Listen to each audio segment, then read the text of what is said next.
qoy evlənsinlər, bu neməti onlar da yaşasınlar. Allah Teala Nur suresinin 32. ayəsində buyurur ki, aranızda olan əməli salih, subay işləri və əlsiz qadınları, həmçinin kölə və kənizləri evləndirin.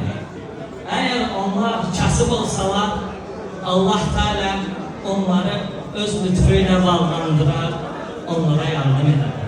Bakın Allah Teala'nın buyruğu bize nədir? Subayları evləndirmək. Və hətta onlar kasıb olsalar belə, Allah Teala yenə evlənsinlər. Allah Teala onlara yardım eder. Deməli, evlənən kəsə Allah Teala'nın bir sözü var.